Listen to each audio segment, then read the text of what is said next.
What kind of beliefs do you have? What kind of beliefs motivate you?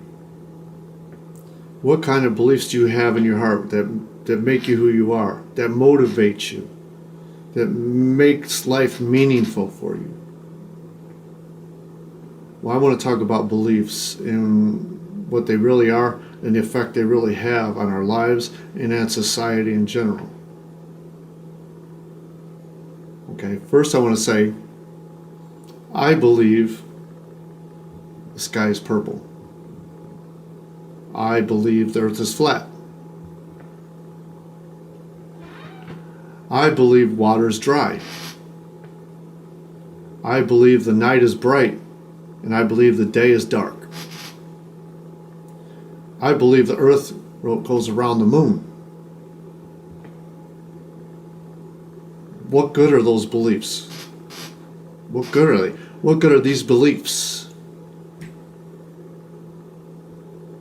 That's the whole purpose of what I have to say today. And I want to just show how beliefs that people have really done so much damage to society. Even ones that people think are good beliefs, and everybody's going to back it up and say, oh, that's what makes the world good. No, it don't. I'll give you an example. Back in the 14th century, during the Black Death, during the plague, people came up with all kinds of beliefs why this was going on. And probably the number one thing that the people believed, was this was God's punishment because you are bad people. But how they interpreted that, it went in all kinds of directions after that. They had the flagellants who went around beating themselves till they bled, begging for God's forgiveness.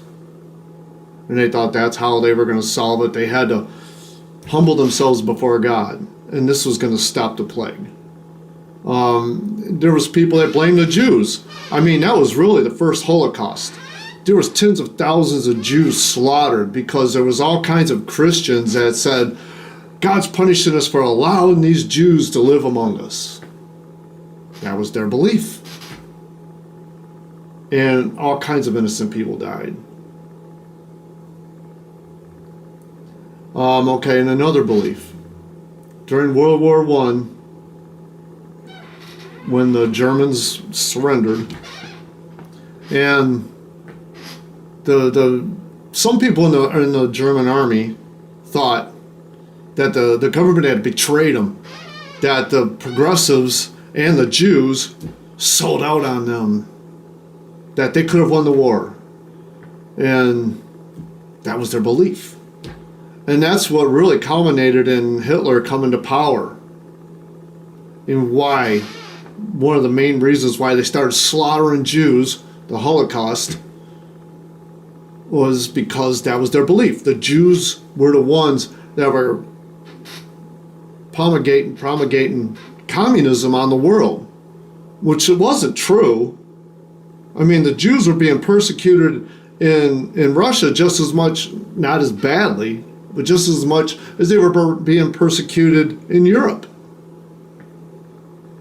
They had no real home. But the Nazis wanted to believe that it was the Jews' fault, and the Jews were going to pay the price for the Germany's loss in World War I.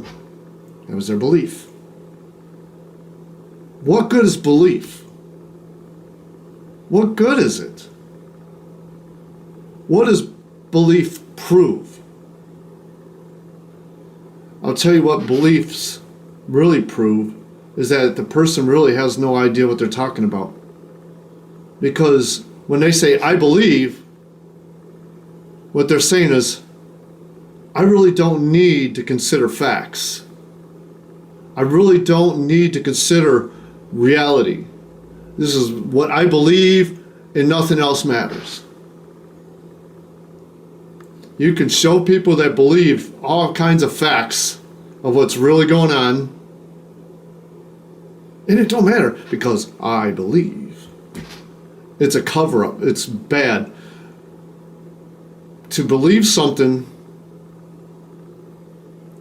is of a weakness. It's not something that proves anything or that brings anything into existence. It's actually avoiding.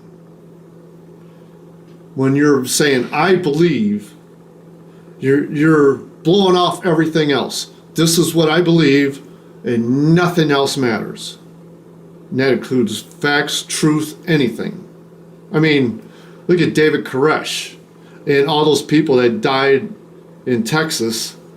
They died because they believed what they believed, and they were, the whole world was going to come to an end, and they needed to have guns and everything. It didn't happen. They ended up dying. I mean, I'm totally against what happened to them. I don't agree that people should be attacked like that, but it was what they believed, and it came to a terrible end. And it's the same. You could point out another one. Let's talk about what's his name? Charles Manson. Took a while. Charles Manson. Look at their beliefs. Oh man, we're gonna start a war between the blacks and the whites, and then they're all gonna slaughter each other, and we're gonna take over the world. What kind of belief is that? And just go back into history and think of all the beliefs. There's thousands of religions that existed at one time or another that we'll never know about. They've died and they're gone. I even seen a burial site of a Neanderthal in Jerusalem, in Israel, in that cave and somewhere in Israel, that the burial site had animal heads, 2 on each side of the head and 2 on each side of the feet. That was obviously a superstitious type thing to do. Neanderthals actually believed in superstitious type things too. Humans are not, the Homo sapiens are not the first ones to believe in things beyond what we can see and hear and feel, like life after death or voodoo or you name it. We are not the first. And they're all beliefs. Beliefs are irrelevant. Beliefs mean nothing. Beliefs are a cop-out. Beliefs means you don't want to face facts. Beliefs mean you don't want to have to delve into anything. Beliefs are a weak man's way out. Remember, I believe the earth is flat.